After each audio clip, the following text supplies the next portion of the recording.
Hello everyone, I hope you're well. I just thought I'd make this quick video for you as a year in review.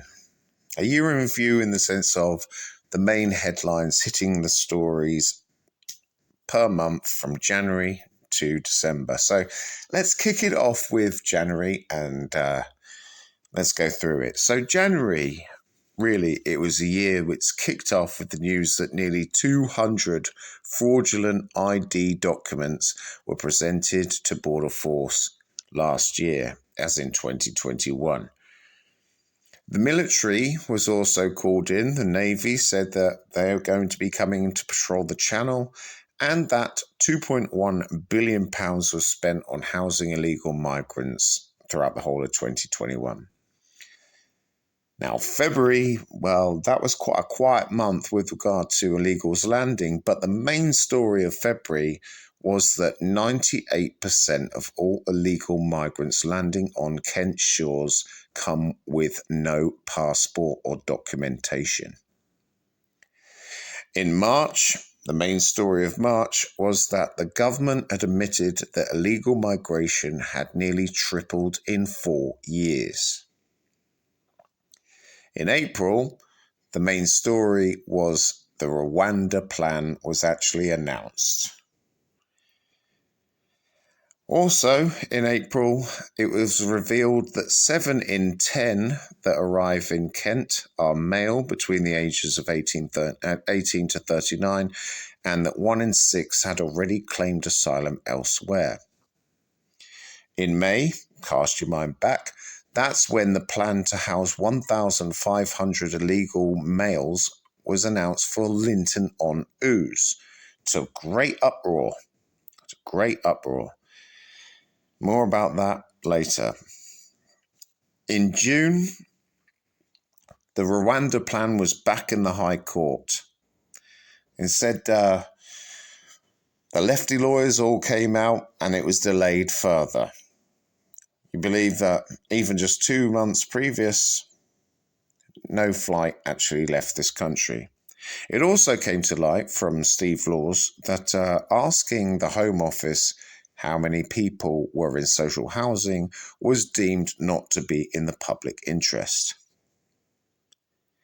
In July, the main story which came out was that £358,000 was spent on food for illegals landing in Kent in 2021, plus £1.5 million was spent on busing them from Dover Toghaven, as it was known, because it's not that there anymore, to hotels around the country.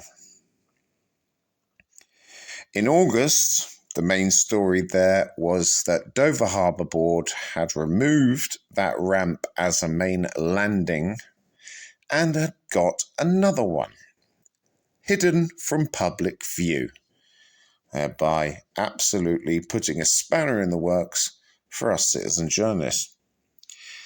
In September, there was a lot of violence at Manston Detention Centre, a lot of violence. It also came to light that Serco were putting out contracts to take over hotels. In October, that was the month of real heroes that don't wear capes. So we had John Mappin, for example, who owns the Camelot Castle Hotel, turned down a lucrative offer of over £1 million to house migrants. So did Richard Martin down here in Kent, who is the owner of Blazing Donkey, and he turned down over £1 million to not house migrants. Also, there's another hotel up in Skegness, the Hatters. They also turned it down. You see, it's people like those that we need. That was in October. In November, we got word of light that it's over 419, many more now, over 419 hotels are housing, currently, illegal migrants. And that's when we had the outbreak of TB and scabies in Manston, and it was evacuated just to make ready for all of the rest. And this month we've had the High Court who said that the Rwanda plan is legal, which I expect to be challenged. We also had that the Home Secretary, Suella Braverman, we're not facilitating their needs. Also, migrants are going up from £40 a week to £45 a week to meet their needs. And also, we had the incident in the Channel whereby 4+ people had drowned, and we also had the pilot of that actual boat in Folkestone Magistrates Court, and he will go to Crown Court in January. He's been remanded. A Senegalese chap was in there. So it's been a very, very, very tumultuous year. Not going to speak about like Albanians and it's all there, but that's the main highlights of this year. And so all I want to say is, nothing shocks me. So thank you all once again for everything you do, even just listening to me. Thanks for your likes and your shares and your subscribes, and yeah. Have a good new year, and hopefully, no, definitely, I'll see you in 2023. All right. Take care, everyone. Speak to you soon. Bye for now.